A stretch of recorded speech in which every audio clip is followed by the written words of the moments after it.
मतलब अपना टाइम आएगा नहीं, अपना टाइम आ चुका है। अगर मैं किसी चीज को अफोर्ड कर सकता हूँ, ले सकता हूँ, तो वो मेरे लिए एसेट है। ओके। बट अगर मुझे उस पर लोन लेना पड़ रहा है, लोन लेके मैं परचेज कर रहा हूँ, तो वो मेरे लिए लाइबिलिटीज है।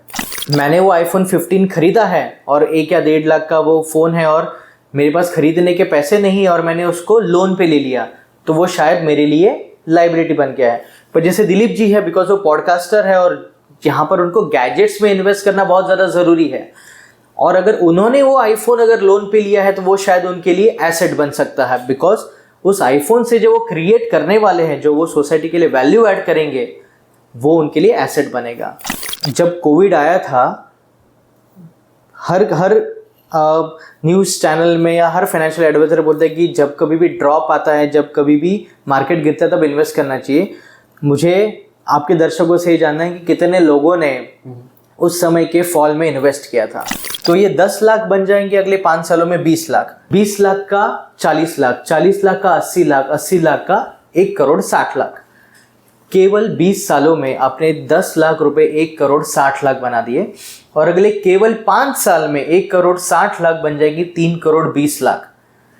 नमस्कार, मेरा नाम है दिलीप सिंह और आप सबका फिर से स्वागत है दिलीप सिंह शो पे। आज हमारे साथ में 2 बहुत ही बड़े महारथी हैं और ये लोग फाइनेंस फील्ड से आते हैं और ये पिछले 20 साल से इस फील्ड में हैं और ये दोनों बहुत ही बड़े एक्सपर्ट्स हैं। तो इनसे हम इस वीडियो में हम जानेंगे कि इनकी एक्सपर्टीज क्या है और ये हमें कैसे हेल्प कर सकते हैं अपने लाइफ में, जो भी इन्वेस्टमेंट हम अपने लाइफ में इन्वेस्टमेंट करते हैं उसको मैनेज करने में। और सबसे बड़ी बात इनके बारे में बता दूं, इनके बारे में ये लोग 120 करोड़ रुपए का ये लोग एसेट्स मैनेज करते हैं। तो आप दोनों का बहुत बहुत स्वागत है सर, संकेत जी और मनोज जी। प्लीज आप अपने दोनों के बारे में, आप अपने बारे में बताइए, आप भी थोड़ा अपने बारे में बताइए। नमस्ते, मेरा नाम है मनोज तिवारी। मैं स्विफ्ट फाइनेंशियल ऐप का को फाउंडर हूँ और लगभग 20 साल से हम इस इंडस्ट्री में काम कर रहे हैं। नमस्कार, मेरा नाम संकेत खिलुरकर है और हमारी जो एक्सपर्टीज़ है बेसिकली रिटायरमेंट प्लानिंग, HNIs और अल्ट्रा HNIs को हैंडल करने में है। तो आप दोनों से आगे के वीडियोस में कुछ क्वेश्चंस मैं जानना चाहूँगा। जैसे कि बहुत सारे लोग हम हैं जो इंडिया में हैं जिनको पता नहीं है कि एक्चुअली उनके लाइफ में पैसा तो कमाते हैं, पर उनके जो पैसा है उसको कैसे मैनेज किया जाए, कहाँ इन्वेस्टमेंट किया जाए जिससे उनका पैसा ग्रो कर पाए, उनको अच्छा एक रिटर्न मिले। क्योंकि कई सारे लोग ऐसा जिसको नहीं पता है, सही वे नहीं पता है, एक सही मेंटोर नहीं मिला है उनको। जैसे आप दोनों एक बहुत अच्छे मेंटोर हैं, मैं आपको काफ़ी टाइम से जानता हूं, तो इसलिए हम आपके साथ में एक वीडियो रिकॉर्ड कर रहे हैं। तो आज की वीडियो में हम आपसे जानेंगे कि ऐसे रास्ते बताइए जहां पे इन्वेस्टमेंट करना चाहिए और क्या गलती नहीं करना चाहिए, है ना। तो वो चीज़ मैं आगे आप सब दोनों से जानूंगा। तो सबसे पहले संकेत जी आपसे मैं जानना चाहूँगा, अगर किसी को या मुझे अपनी फाइनेंशियल जो जर्नी है, जो इन्वेस्टमेंट शुरू करना हो, तो कैसे शुरुआत किया जाए? देखिए, उसका मैं एक बहुत ही क्लासिक एग्जांपल आपको एक देता हूँ। जो रिसेंटली हम लोग 2 क्लाइंट्स को मैनेज कर रहे थे, तब ये केस हमारे सामने एनकाउंटर हुआ था। अब मैं उन लोगों का नाम तो नहीं ले सकता, but let's call them customer A और कस्टमर बी। अब कस्टमर ए और कस्टमर बी ने लगभग 40 साल पहले उन्होंने अपनी करियर की शुरुआत की थी। दोनों ने साथ में ही नौकरी ज्वाइन की, दोनों सेम कंपनी में थे, लगभग दोनों की सैलरी भी सेम थी, लाइफस्टाइल सेम थी और आज शायद रिटायर भी सेम मंथ में हो रहे हैं। जब हम लोग इंडिविजुअल प्लानिंग करने जब उनके फैमिली के साथ बैठे और हमें ये महसूस हुआ कि क्लाइंट ए के पास क्लाइंट बी के मुकाबले लगभग 5 गुना ज़्यादा वेल्थ बनाई थी, वेरस क्लाइंट बी जो है अभी तक सिर्फ अपना रिटायरमेंट कॉर्पस लेके ही वो रिटायर हो रहा है। मनोज जी, मैं आपसे जानना चाहूँगा, जिन्होंने एक एग्जांपल दिया क्लाइंट ए क्लाइंट बी, तो आप मुझे थोड़ा डिटेल में बताएंगे कि ये दोनों के बीच में गैप या डिफरेंस इतना कैसे आया? एक्चुअली में जब क्लाइंट बी ने अपने करियर की स्टार्ट की, जब उन्होंने जॉब की, तो उनको लगा कि मैं अभी तो मैं कमाता हूँ, तो मैं इन्वेस्टमेंट के बारे में बाद में सोचूंगा। फिर उन्होंने इन्वेस्टमेंट स्टार्ट भी किया, लेकिन उन्होंने वो रैंडम वे में किया। जैसे वो एग्जांपल बैंक में चले गए तो वहाँ FD कर ली, कोई इंश्योरेंस वाला मिल गया तो वहाँ पॉलिसी ले ली। तो उन्होंने जो भी इन्वेस्टमेंट किया वो रैंडम वे में किया, कोई प्लानिंग के हिसाब से कुछ इन्वेस्टमेंट नहीं किया। तो क्लाइंट ए है, उन्होंने ऐसा क्या किया कि उनके पास 5 टाइम्स या 5x ज़्यादा उनके पास पैसे रहे या जो भी रिटर्न मिले? थोड़ा बताइए उसके बारे में। ये बड़ा इंटरेस्टिंग क्वेश्चन है। एक्चुअली जब आप रिटायर हो रहे हैं तब आपके पास कितना वेल्थ क्रिएट किया है, ये जर्नी 20-25 साल पहले या 30 साल पहले शुरू होती है। व्हाट वी हैव ऑब्जर्व्ड इस क्लाइंट ए ने जैसे ही उन्होंने अपनी नौकरी शुरू की थी, उन्होंने अपने इन्वेस्टमेंट्स की तरफ ध्यान देना शुरू कर दिया था। What we also observed is कि ही वॉज वेरी नोन कि उनको एग्जैक्टली किस गोल के लिए पैसा इकट्ठा करना है, और इस चीज़ के लिए उन्होंने राइट मेंटोर भी हायर किया। तो उस वजह से हुआ क्या कि जहाँ पर क्लाइंट बी ने जो हैफेजेड प्लानिंग की थी, इनका बड़े ही गोल बेस्ड डायरेक्शन और राइट एसेट क्लास चूज कर पाए, शायद उस वजह से आज वो ज़्यादा फाइनेंशियली फ्री है। अच्छा, इसमें एक और फॉलो क्वेश्चन आ रहा है कि क्लाइंट ए और क्लाइंट बी के बीच के जो सबसे बड़ा डिफरेंट आपने क्या फाइंड आउट किया? ये कौन सा पॉइंट था जो आपको लगा कि ये चीज़ गलत हुआ या सही हुआ? सो यहाँ पर देखिए, क्लाइंट ए जो है उन्होंने बहुत अर्ली एज में इन्वेस्ट करना शुरू किया, तो जो स्टार्ट अर्ली का जो कॉन्सेप्ट है वो यहाँ पर फुलफिल हो जाता है, और इसी वजह से क्लाइंट ए ने कंपाउंडिंग का भी बेनिफिट लिया अगले 40 सालों के अपने करियर में, और प्लस उन्होंने राइट एसेट क्लास में इन्वेस्ट करने का डिसीजन लिया। जैसे क्लाइंट बी के केस में क्या था कि वो कुछ पैसा एफडी में, कुछ पैसा इंश्योरेंस में, उनके कुछ दोस्त आ गए या रिश्तेदार आ गए, और वहाँ पे हुआ क्या कि उन लोगों को जो प्रोडक्ट्स बेचने थे वो इनके पोर्टफोलियो में आए, वेराज क्लाइंट ए के पास जो उसके लाइफ के गोल के लिए ज़रूरी थे वो एसेट्स उनके लाइफ में आए। इसीलिए ये जो ह्यूज डिफरेंस क्रिएट हुआ है वो बेसिकली गोल बेस्ड प्लानिंग और राइट एसेट क्लास चूज करने की वजह से ये डिफरेंस आया है। पिछले आंसर में आपने बताया कि एक अर्ली एज में स्टार्ट किया था उन्होंने, तो थोड़ा इसको डिटेल में बताएंगे कि अर्ली एज एक्चुअली होती क्या है? जी देखिए, आज से 30 साल पहले या 40 साल पहले क्या होता था कि यूजुअली हम 20-22 साल की उम्र में तो कमाना शुरू कर देते थे। लगभग जब हम 20 सालों की उम्र में कमाना शुरू करते थे और 60 इयर्स के एज में रिटायर हो रहे हैं, तो हमारा जो वर्किंग ईयर्स है वो ऑलमोस्ट 40 इयर्स का है, और हम लोग अगले 20 या 25 साल तक हमारे जो इन्वेस्टेड या रिटायरमेंट कॉर्पस है उसी के साथ हमें जीना है। बट आज ट्रेंड थोड़ा सा अलग हो गया है। आज क्योंकि अब जो एजुकेशन सिस्टम थोड़ा जो बदलाव लाया है, उसमें लगभग आप 25 या 30 साल तक तो पढ़ते ही रहते हैं। आप 30 साल की उम्र में जब आपकी नौकरी शुरू करते हैं या कमाना शुरू करते हैं, तो यहाँ पे आपका 10 साल का कमाने का गैप कम हो गया। ऑन दी अदर हैंड, आज कुछ मेडिकल फैसिलिटीज़ ऐसी बढ़ गई है जिस वजह से आपकी लाइफ एक्सपेक्टेंसी भी ज़्यादा हो गई है। तो जहाँ पर पहले लोग 20 साल 25 साल तक जीते थे, आज शायद हमें 30 या 35 साल रिटायरमेंट के बाद भी जीना पड़ेगा। तो यहाँ पे आपने डिफरेंस क्या देखा कि जहाँ पे पहले 40 साल कमा के 20 साल ही खुद के लिए खर्च करना था, अब केवल 30 साल कमा के 30 साल के लिए हमें खुद के ऊपर एक्सपेंडिचर भी करना है। तो यहाँ पे जल्दी शुरुआत करने का मतलब ये है दिलीप भाई कि जब आपके पास 10 इयर्स कम हो गए हैं कमाने के लिए, तो आपको पावर ऑफ कंपाउंडिंग का बेनिफिट लेना ही पड़ेगा।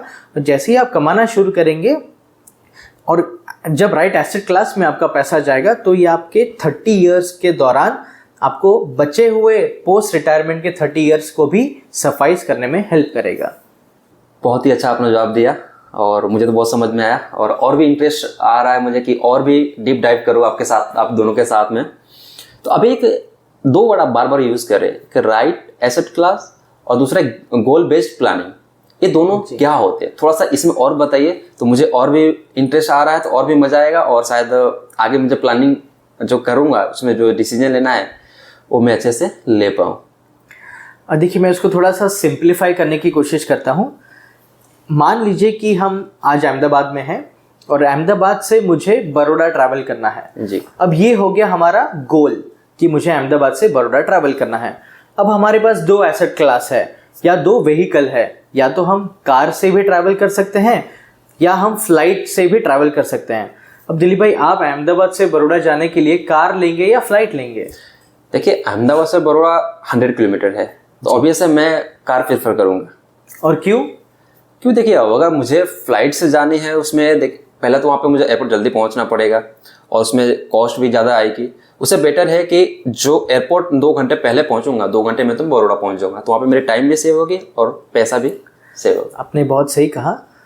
अब सिमिलरली मैं आपको दूसरा एग्जांपल देता हूँ, जहाँ पर मुझे अब अहमदाबाद से बॉम्बे जाना है और फिर मेरे पास वापस 2 व्हीकल का ऑप्शन है, एक है कार और एक है फ्लाइट। तो आई थिंक यहाँ पर आप कहेंगे कि मुझे जब बॉम्बे जाना है तो मैं शायद फ्लाइट को चूज़ करूँगा। Yes. क्योंकि जो अहमदाबाद टू बॉम्बे की जो जर्नी है, जो 8 या 10 घंटे की जर्नी है, वो कार में मेरे लिए बहुत ज़्यादा पेनफुल हो जाएगी और मेरा बहुत ज़्यादा समय भी उसमें चला जाएगा। बट वही अगर मैं फ़्लाइट चूज़ करूँगा तो शायद 1 घंटे में मैं बॉम्बे पहुँच जाऊँगा। सी यहाँ पर मैंने बताने की कोशिश ये की है, गाड़ी या प्लेन ये सही या गलत नहीं है, एफडी या इक्विटी म्यूचुअल फंड ये कहीं सही या गलत नहीं है। मुझे मेरे कौन से गोल के लिए कौन सा इंस्ट्रूमेंट यूज़ करना है, ये अवेयरनेस हमें आना चाहिए। जी, चलिए बहुत ही अच्छा। और ये जो आपने एग्जांपल दिया अहमदाबाद टू बड़ौदा और अहमदाबाद टू मुंबई, ये बहुत ही आसान तरीके से आपने समझा दिया। संकेत जी, एक मुझे और सवाल पूछना है आपसे कि सपोज मेरी सैलरी है या जो भी मैं इनकम करता हूँ बिजनेस से या सैलरी से 1 लाख रुपये है, तो मेरी जो फाइनेंशियल जो प्लानिंग करनी है किस तरह से करनी चाहिए? मैं आपसे फ्री में एडवाइस लेना चाहूँगा। देखिए, चाहे आप 1 लाख कमा रहे हैं, चाहे 2 लाख कमा रहे हैं, या चाहे 5 लाख कमा रहे हैं, आपकी सैलरी या आपकी इनकम को डायरेक्शन देना बहुत ज़्यादा ज़रूरी है। अगर आप कार को ये बताएंगे नहीं स्टीयरिंग किस तरफ घुमाना है, तो वो कार जाएगी कहाँ पे, शायद एक्सीडेंट भी हो जाएगा। तो इसी तरह से आपके पैसे को भी डायरेक्शन देना बहुत ज़्यादा ज़रूरी है। यहाँ पे हम लोग एक बहुत ही सिंपल सीक्रेट शेयर करना चाहते हैं, जो हम लोग बेसिकली यूजुअली हमारे अल्ट्रा HNI क्लाइंट्स के साथ भी ये चीज़ शेयर कर सकते हैं। हमें हमारी इनकम को 7 भागों में डिवाइड करना है। जैसे हमारी लाइफ में सारे पिलर्स को बैलेंस रखना बहुत ज़्यादा ज़रूरी है, वैसे ही हमारे फिनेंसेस के लिए भी 7 पिलर्स होते हैं। और उन 7 पिलर्स अगर हमारे बैलेंस्ड हो तो हमारे फिनेंशियल प्लानिंग में कभी भी गैप नहीं आएगी। उदाहरण के तौर पे, जैसे ही हमारी इनकम आती है वहाँ पर 50% of the amount should go into our mandatory expenses. When I say mandatory expenses, तो हमारे घर के EMIs, rent, gas bill, light bill, petrol diesel का कॉस्ट, ग्रॉसरीज, ये सारी चीज़ें हमारी मैंडेटरी एक्सपेंस में आ गई। दूसरा है 20% जो है हमारी इन्वेस्टमेंट की तरफ जाना चाहिए, जो लॉन्ग टर्म के लिए होगा। व्हेन आई से 20%, उस 20% को भी 10 और 10% में हमें डिवाइड करना है। एक है रिटायरमेंट प्लानिंग और दूसरा है प्लान्ड एक्सपेंडिचर। अब रिटायरमेंट प्लानिंग के लिए हमें जो 10% इन्वेस्ट करना है, चाहे हमारे फाइनेंशियल प्लानिंग में कोई भी गड़बड़ हो जाए, पर हमें उस रिटायरमेंट प्लानिंग के अमाउंट को छूना नहीं है एट द एज ऑफ 60। बचा हुआ जो 10% है, वो जो हमारे प्लान स्पेंडिंग के लिए रखा है, वो शायद हमारे घर पे बच्चों का हायर एजुकेशन का कॉस्ट आएगा, उनकी शादी का खर्चा आएगा, हम लोग शायद कार खरीदना पसंद करेंगे या घर खरीदना पसंद करेंगे। उस समय पे ये प्लान स्पेंडिंग को हमें यूटिलाइज करना है। दूसरा है हेल्थ और इमरजेंसी। हमारे हेल्थ इंश्योरेंस के प्रीमियम्स, हमारे टर्म इंश्योरेंस के प्रीमियम्स, और कोई एक ऐसी इमरजेंसी आ जाए जो मेरे प्लान्ड स्पेंडिंग के अलावा आ रही है, तो वो हमारे इमरजेंसी कॉस्ट में से निकलनी चाहिए।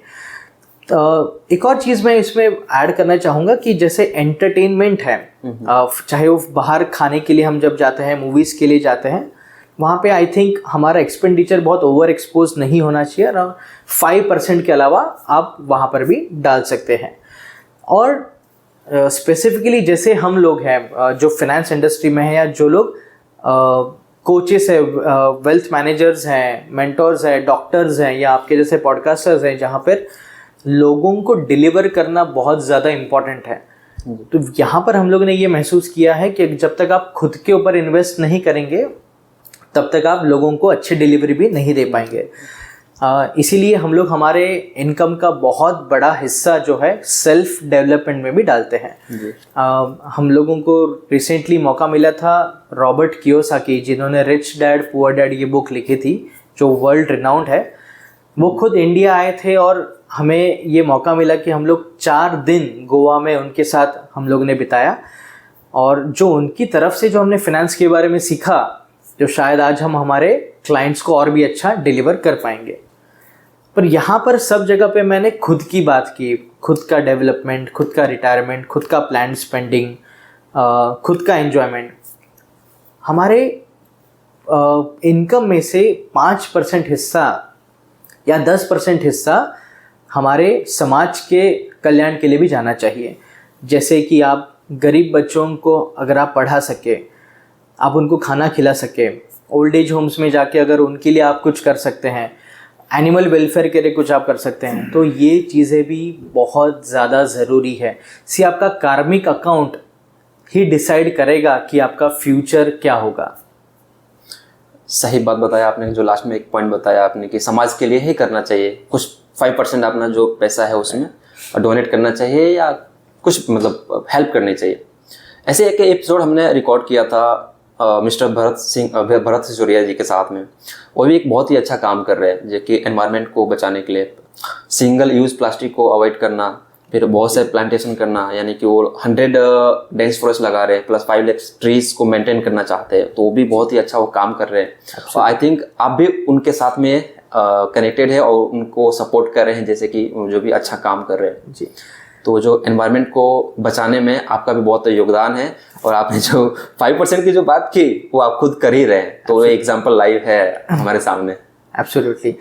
सो ये जो आपका 5% कंट्रीब्यूशन है टुवर्ड्स द एनवायरनमेंट हो सकता है, टुवर्ड्स ओल्ड एज होम हो सकता है, या जहाँ पर भी आपको लगता है कि आपको ये कंट्रीब्यूट करके आप कुछ वैल्यू ऐड कर रहे हैं। चलिए, बहुत ही अच्छा है। और ये जो पॉइंट सबसे अच्छा था मुझे यही लगा लास्ट में, क्योंकि हम अपने लिए तो बहुत करते हैं, एब्सोल्युटली, समाज के लिए भी हमारा दायित्व है कि हम समाज को भी कुछ दे।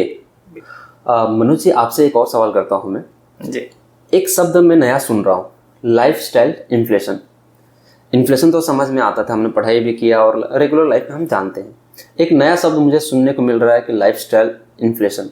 थोड़ा सा उसके बारे में बताइए। आप एक मेंटोर है तो आपको ज़्यादा आइडिया है क्या चीज़ होती है, तो मुझे थोड़ा सा आसान शब्दों में बताइए और हमारे व्यूअर्स को भी बताइए एक्चुअली होता क्या है। देखिए, इसको मैं सिंपल वे में समझाता हूँ कि आज से 10 साल पहले बड़ा पाव जो है वो 5 रुपए का आता था जी, और आज की कीमत उसकी है 20 रुपए। तो ये तो हो गया सिंपल इन्फ्लेशन। अब वही बड़ा पाव की जगह ले ली है बर्गर ने, जो आता है 100 रुपए का। तो ये हो गया लाइफस्टाइल इन्फ्लेशन। ओके। तो इसी तरह से हर चीज में हमारी लाइफ में लाइफस्टाइल इन्फ्लेशन है। अगर मैं बात करूं तो पहले हम लोग मोस्टली ट्रेन में ट्रैवल करते थे। अगर मुझे यहाँ से मुंबई जाना है तो ट्रेन में ट्रैवल करते थे, या यहाँ से दिल्ली जाना है या कहीं भी जाना है, बट अब हम मोस्टली फ्लाइट लेते हैं। तो ये भी एक लाइफस्टाइल इन्फ्लेशन है।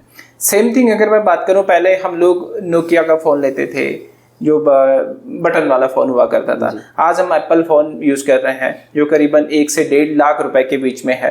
इसी तरह से हर चीज में, लाइफस्टाइल की हर चीज में हमारा लाइफस्टाइल इन्फ्लेशन है।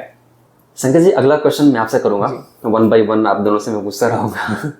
तो अगला क्वेश्चन ये है कि जो इन्वेस्टर है कौन सी गलती करते हैं जिससे उनको लॉस होता है या उनके मतलब गलत जगह पे इन्वेस्टमेंट कर देते हैं, तो उनको आप क्या एडवाइस देंगे जिससे कि वो गलती ना करे, उनका पैसा बचे? देखिए दिलीप जी, हम लोग का एक और ऑब्जर्वेशन है कि जब भी कोई व्यक्ति कमाना शुरू कर देता है ना अर्ली एज में, वो इमीडिएटली ईएमआई के ट्रैप में फंस जाता है। अब वो यूजुअली या तो पेरेंटल प्रेशर से होता है या उनको ऐसा लगता है कि रियल एस्टेट ओन कर लेने से वो अपने लिए एक एसेट क्रिएट कर रहे हैं। बट हालांकि एक बार आपने जब वो ईएमआई के ट्रैप में फंस गए तो अगले 20 साल तक आपको वो लोन चुकाना है। अब वो घर आपके लिए एसेट तो नहीं बल्कि अब लाइबिलिटी बन चुका होता है। सेकेंडली, हम लोगों ने ये ऑब्जर्व किया है कि जब एक फाइनेंशियल प्लानिंग में जब आप ध्यान देना शुरू करते हैं तो आप मल्टीपल एडवाइजर्स के पास चले जाते हैं। तो जैसे क्लाइंट बी के केस में हम लोग ने देखा कि जहाँ पर उसने कुछ पैसा अपने रिश्तेदारों को दे दिया, कुछ बैंक वाले को दे दिया, कुछ अपने दोस्तों को दे दिया, यहाँ पर हुआ क्या कि आप आपके फाइनेंशियल गोल्स के लिए काम नहीं कर रहे हैं बल्कि वो अपना बिजनेस बढ़ाने के लिए आपके पास में आए थे। तो ये भी आपको बहुत ध्यान देना है कि invest your time in finding a great advisor और अ मेंटर। एक बार जब आपने राइट एडवाइज़र या मेंटर अगर आपके साथ में है, he will make sure, he is accountable कि वो आपकी फाइनेंशियल जर्नी को बड़ा स्मूथ बनाए और आपके एंड गोल तक आपको लेके जाए। तीसरा हम लोगों ने एक बहुत बड़ा और इम्पॉर्टेंट जो हम लोगों ने पॉइंट यहाँ पे बेसिकली देखा है कि लोग do it your self mode में चले जाते हैं। अब डू इट योर सेल्फ में जाने में कोई दिक्कत नहीं है, पर यहाँ पे बस आपको 3 चीज़ों का ध्यान रखना है। पहला, क्या आपको equity as an asset class या डेट कैटेगरी की समझ है या नहीं, या आप इस बारे में कितना पढ़ चुके हैं या पढ़ना जानते हैं। अगर आपको इन एसेट क्लास को एसेस करना आता है तो फिर आप ज़रूर डू इट योरसेल्फ कर सकते हैं। दूसरा, क्या आपके पास समय है। सी आप बाय प्रोफेशन है ही डॉक्टर, या आप बाय प्रोफेशन शायद एक आईटी इंजीनियर है, या आप कुछ और हो सकते हैं। अब आप हफ्ते भर जॉब करने के बाद सैटरडे संडे आपके फैमिली को टाइम देंगे या आप ये इक्विटी एसेट क्लास के बारे में पढ़ना पसंद करेंगे। तो आपके पास अगर समय है और आप कर सकते हैं तो फिर डेफिनेटली आप डू इट योरसेल्फ में जाइए।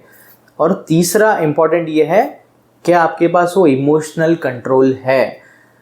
जब कोविड आया था, हर न्यूज़ चैनल में या हर फाइनेंशियल एडवाइजर बोलते हैं कि जब कभी भी ड्रॉप आता है, जब कभी भी मार्केट गिरता है, तब इन्वेस्ट करना चाहिए।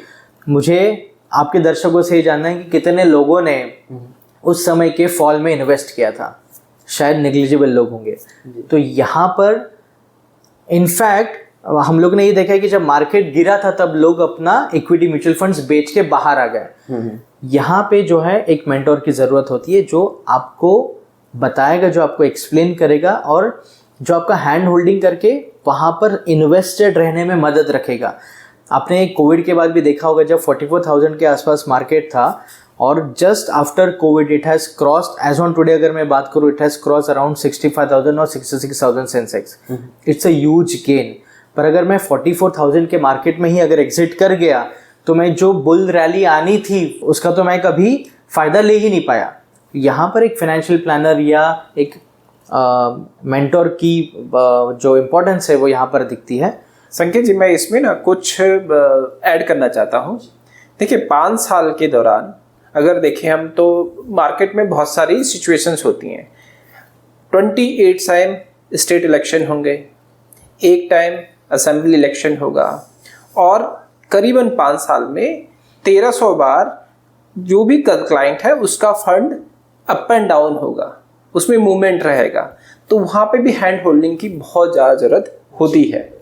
जैसे कि इनका जो आंसर था उसमें आपने ऐड किया, तो मैं आपसे ही पूछूंगा फिर से एक और सवाल कि फर्स्ट पॉइंट में हमें बताया गया कि अर्ली एज में लोग क्या करते हैं कि मतलब फ्लैट या कुछ भी प्रॉपर्टी खरीदे, property in the sense flat ले लिया, बंगलो ले लिया या कुछ टेनामेंट ले लिया, है ना।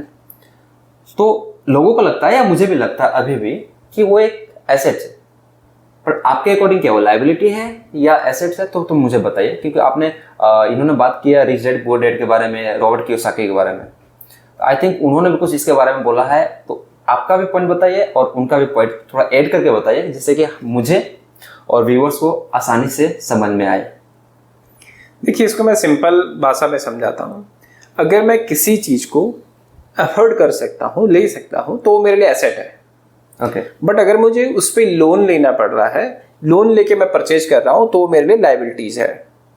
दूसरा एग्जांपल समझाता हूँ मैं कि फॉर एग्जांपल मैं मिडिल क्लास पर्सन हूँ और मुझे मर्सिडीज़ लेनी है और मुझे उस पर लोन लेके मर्सिडीज़ लेनी है, तो मेरे लिए वो लाइबिलिटीज़ है, एसेट नहीं है। ओके। वही चीज़ अगर मुकेश अंबानी जी को अगर मर्सिडीज़ लेनी है तो उनके लिए वो एसेट है। ओके। तो मेजर डिफरेंस यही है, अगर मैं उसको अफोर्ड कर सकता हूँ तो मेरे लिए एसेट है, अगर मुझे उसको लोन पे लाइबिलिटीज क्रिएट करनी है, लोन पे लेना है, तो वो लाइबिलिटीज है। मतलब आपका कहने का मतलब है कि अगर मेरे पास इतना पैसा है मैं कैश में उसको ले लूँ तो हमारे लिए वो एसेट्स है, अदरवाइज वो लाइबिलिटी है। यस, बिल्कुल। मैं इसमें एक और चीज़ ऐड करना चाहूँगा। जैसे हम लोग ने अभी बताया था कि लाइफस्टाइल इन्फ्लेशन, मतलब हम लोग जो पहले क्वालिटी कीपैड के फ़ोन यूज़ करते थे और आज हम लोग आईफोन यूज़ कर रहे हैं। अब वो आईफोन भी एज एन एग्जाम्पल, शायद किसी के केस में वो लाइबिलिटी हो और किसी के केस में वो एसेट हो। उदाहरण के तौर पे अगर मैंने वो आईफोन 15 खरीदा है और 1 या 1.5 लाख का वो फ़ोन है और मेरे पास खरीदने के पैसे नहीं और मैंने उसको लोन पे ले लिया, तो वो शायद मेरे लिए लाइबिलिटी बन गया है। पर जैसे दिलीप जी है, बिकॉज वो पॉडकास्टर है और यहाँ पर उनको गैजेट्स में इन्वेस्ट करना बहुत ज़्यादा ज़रूरी है, और अगर उन्होंने वो आईफोन अगर लोन पे लिया है तो वो शायद उनके लिए एसेट बन सकता है, बिकॉज उस आईफोन से जो वो क्रिएट करने वाले हैं, जो वो सोसाइटी के लिए वैल्यू ऐड करेंगे, वो उनके लिए एसेट बनेगा। जी, ये तो मुझे आपने इंक्लूड किया, बहुत अच्छी बात है। अब मैं अगला आईफोन में लेने वाला हूँ। संकेत जी, आपने जो अभी आंसर दिया उसके लिए बहुत बहुत थैंक यू। बहुत ही आसान शब्दों में आपने समझा दिया, मुझे भी समझ में आ गया और शायद हमारे व्यूअर्स को भी समझ में आ गया होगा। अगर आपको समझ में आ गया तो कमेंट करके ज़रूर बताइए, जिससे इन लोगों के पास मैसेज पहुंच पाए कि जिन्होंने जो लैंग्वेज यूज़ किया, जो इतने आसानी से समझाया, तो आपको समझ में आ गया, इनको भी पता चले। और बीच में आपने कहीं बात किया था पावर ऑफ कंपाउंडिंग के बारे में, तो पावर ऑफ कंपाउंडिंग होता क्या है, थोड़ा सा मुझे बताइए, व्यूअर्स को बताइए, जिससे हमें पता चले, हम भी अपने लाइफ में उसको यूज़ करके ग्रो कर पाए। सी, हर किसी के लाइफ में अब पावर ऑफ कंपाउंडिंग यूज़ करना ज़रूरी हो गया है। जैसे कि जब हम मनोज जी और दिलीप जी के साथ भी जब बात कर रहे थे, और जब इन्फ्लेशन और लाइफस्टाइल इन्फ्लेशन की बात कर रहे थे, अगर पावर ऑफ कंपाउंडिंग का आप यूज़ नहीं कर पा रहे हैं तो आप वड़ा पाव से बर्गर कभी नहीं खा पाएंगे।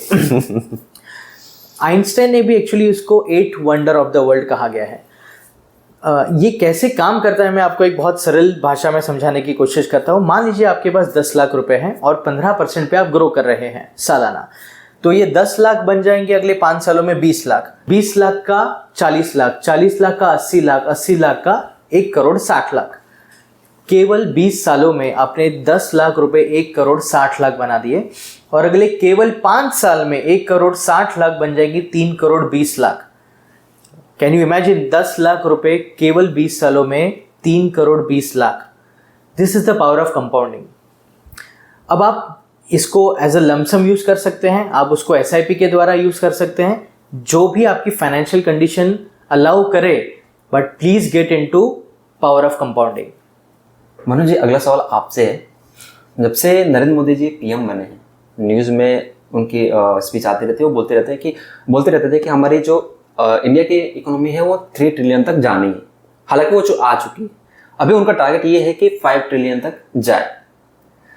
नॉर्मल मैं अपनी बात करूँ, सुनता हूँ, लेकिन मुझे समझ में नहीं आता एक्चुअली ये सब चीज़ें, वर्ड की मीनिंग होता क्या है। अगर मोदी जी कहते हैं कि 5 ट्रिलियन का हमारा टारगेट है, हम लोग टॉप 3 में आने वाले, टॉप 2 में आने वाले हैं, तो अगर वो आ जाते हैं तो उसमें मेरा फ़ायदा क्या है, या मैं किस तरह से उसमें फ़ायदा ले सकता हूँ, या हमारे जो व्यूअर्स है वो किस तरह से फ़ायदा ले सकते हैं। तो एज अ आप मेंटोर बताइए कि हमें फ़ायदा लेना तो कैसे ले। जी बिल्कुल। देखिए, मैं आपको किसी भी देश की इकोनॉमी 2 चीज़ पे चलती है, एक है प्रोडक्शन और दूसरा है कंजप्शन। अगर मैं चाइना की बात करूं तो चाइना पूरा प्रोडक्शन पे चलता है और US जो है वो कंजप्शन पे चलता है। सौभाग्य से इंडिया में दोनों चीज़ें हैं। 140 करोड़ हम खुद हैं, तो यहाँ पे कंजप्शन तो फुल है। उसके अलावा make in India Modi ji ने बोला है बहुत बार, तो मेक इन इंडिया के हिसाब से प्रोडक्शन भी बहुत ज़्यादा है। सेकेंड में बात करूँ तो जो इंडिया की इकोनॉमी है, फास्टिंग ग्रोइंग इकोनॉमी है, उसका एक और भी कारण है, हम वर्ल्ड में सबसे यंगेस्ट कंट्री हैं। अगर बात करूं हमारे देश में एवरेज एज जो है वो 28 साल है। तो मतलब हम वर्ल्ड में सबसे यंगेस्ट कंट्री हैं। अगर आपने नाम सुना होगा वॉरेन बफेट का, मान लेते हैं वॉरेन बफेट सबसे बड़े इन्वेस्टर हैं जिन्होंने बहुत सारा पैसा US की इकोनॉमी से बनाया है। मान लेते हैं वॉरेन बफेट वहाँ की जगह कहीं ब्राज़ील में जन्म लेते तो क्या वो इतना पैसा बना सकते थे? नहीं। बिकॉज ऑफ कि अगर आपका देश, अगर आपकी इकोनॉमी अच्छे ढंग से ग्रो कर रही है तो आपका पैसा बनेगा।